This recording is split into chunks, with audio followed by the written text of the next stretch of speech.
নুমলীগড় বানপানী কমিছে যদিও কমা নাই বন্যাৰ্থৰ দুৰ্দশা ন সমস্যাৰ সন্মুখীন হৈছে বানাক্ৰান্ত ধনশিৰিৰ বাঢ়নী পানীয়ে বিধ্বস্ত কৰি গ'ল সকলো ঘৰত থাকিব পৰা হৈছে যদিও নানা সমস্যাৰ সন্মুখীন হৈছে লোকসকল ধনশিৰিৰ বানে উটুৱাই নিলে বহু কৃষকৰ সপোন পানী সময়ত এফালৰ পৰা শুকাইছে এতিয়া লহপহকৈ বাঢ়ি অহা ভোট জলকীয়া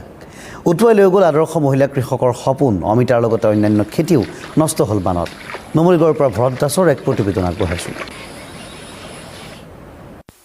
বান আহিল বান গ'ল কিন্তু এই ধনশিৰিৰ বানে আচলতে তছনছ কৰি গ'ল বহু কৃষকৰ সপোন আৰু এই মুহূৰ্তত মই উপস্থিত আছোঁ এগৰাকী আদৰ্শ মহিলা কৃষকৰ কৃষিভূমিত মই উপস্থিত আছোঁ এডৰা খেতিত মই উপস্থিত আছোঁ মই প্ৰথমে সামগ্ৰিক দৃশ্যটো মই দেখুৱাবলৈ অনুৰোধ জনাইছোঁ ভিডিঅ' জাৰ্নেলিষ্টক আৰু প্ৰায় 5 বিঘা ভূমিত আচলতে এগৰাকী মহিলা আদৰ্শ কৃষকে আচলতে কৃষি কৰ্ম আৰম্ভ কৰিছিলে প্ৰত্যেক বছৰে তেখেতে কৃষি কৰ্ম কৰে আৰু এইবাৰ ভোট জলকীয়াৰ কৃষি কৰিছিলে অমিতাৰ কৃষি কৰিছিলে কিন্তু ইতিমধ্যে ধনশিৰিৰ যি বলিয়া বান আছিলে সেই বলিয়া বানে প্ৰায় এই 5 বিঘা যি কৃষি কৰিছিলে এই 5 বিঘা কৃষিয়ে একেবাৰে শেষ কৰি দিলে আৰু যি সপোন আছিলে কৃষিৰ জৰিয়তে স্বাৱলম্বী হোৱাৰ যি সপোন আছিলে সেই সপোন যেন বানে উটুৱাই লৈ গ'ল তেনেকৈ এক পৰিস্থিতিৰ সৃষ্টি হৈছে আৰু যিসমূহ অমিতা গছ আছিলে সেই অমিতা গছসমূহৰ কিন্তু এতিয়া কোনো চিন চাবেই নাই সকলো শেষ হৈ গৈছে আৰু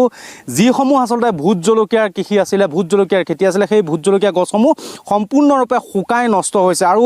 এই মহিলাসকলে আচলতে স্বাৱলম্বিতাৰ বাবে আচলতে স্বাৱলম্বী হ'বৰ বাবে এনেদৰে কৃষি কৰিছিলে তাৰ পিছত কিন্তু ধনশিৰিৰ যি বলিয়া বান ধনশিৰিৰ যি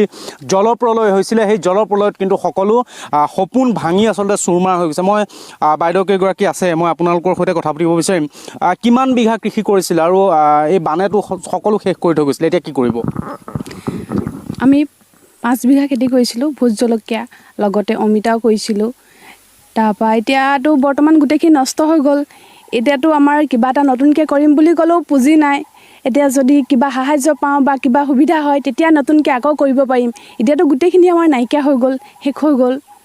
এতিয়া আৰু আমাৰ ওচৰত তেনেকুৱা বিকল্পও নাই যেন আমি কৰিব পৰা কিবা চিষ্টেম কৰি পেলাই খেতি কৰিব পাৰিম বুলি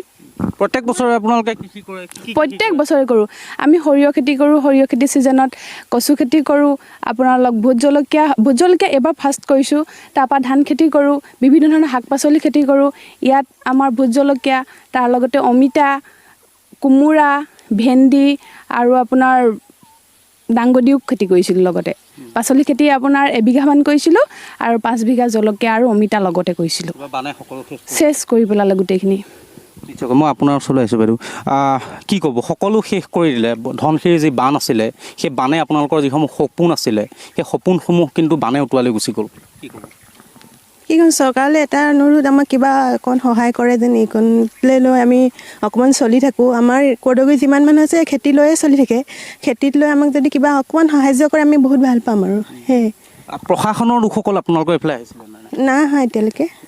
নাই পানী হোৱাৰ পৰা নাই অহা আগত আহিছিলে নেকি প্ৰশাসনৰ লগত যোগাযোগ কৰিছিলে নাই কৰা হয় নিশ্চয়কৈ আচলতে ধনশিৰিৰ যি বান সেই বানে আচলতে সকলো শেষ কৰি দিলে